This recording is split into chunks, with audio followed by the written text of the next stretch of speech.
Meet Oliver Schwab. He is the managing director of the World Economic Forum. His sister, Nicole, is a member of the executive committee for the World Economic Forum.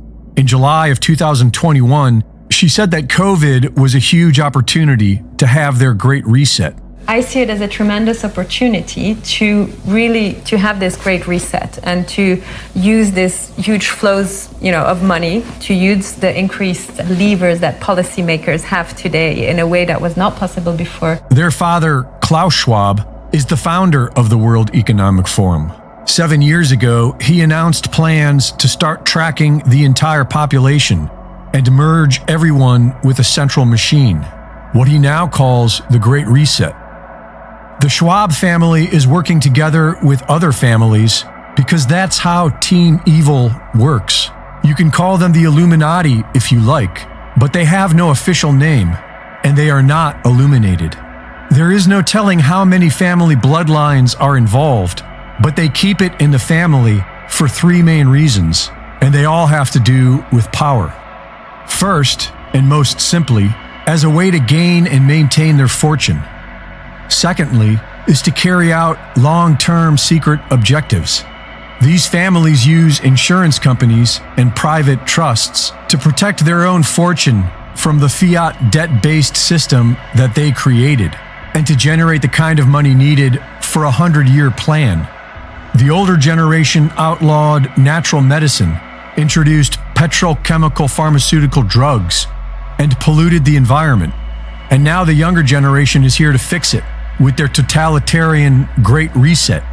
It's a multi-generational plan that works because of family loyalty and also because of the third reason why they keep it in the family: trauma-based mind control. Most victims of the CIA's trauma-based mind control program, MK-Ultra, have come from families with a history of child abuse, because multi-generational child abuse makes a child more susceptible to mind control.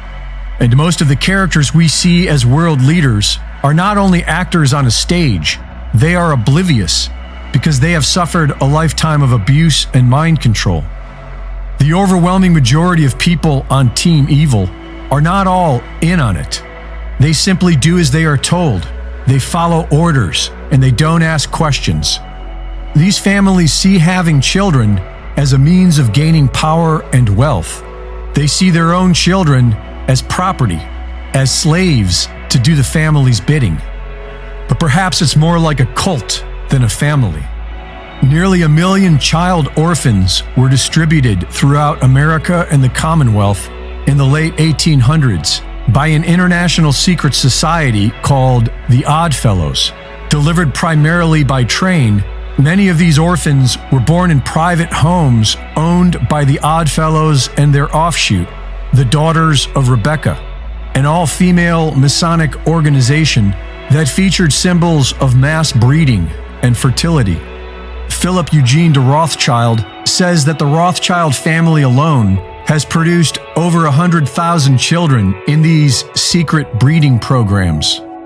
Most of the U.S. presidents during this time were Freemasons. 4 of them were Oddfellows, and at last count, 34 U.S. presidents are directly related to Charlemagne, king of the Franks, who is believed by these Illuminati bloodlines to be of the Merovingian bloodline, a genetic set that they highly value. And Team Evil has always been obsessed with genetics. So it really isn't that strange to point out the similarities between Justin Trudeau and Fidel Castro, Angela Merkel and Adolf Hitler's mother, Barbara Bush and Aleister Crowley, or even Obama and Akhenaten. The only way these families and their abused mind control minions are able to control the rest of us is by dividing us. And if we the people could change that, then we could change everything. Reporting for InfoWars, this is Reese.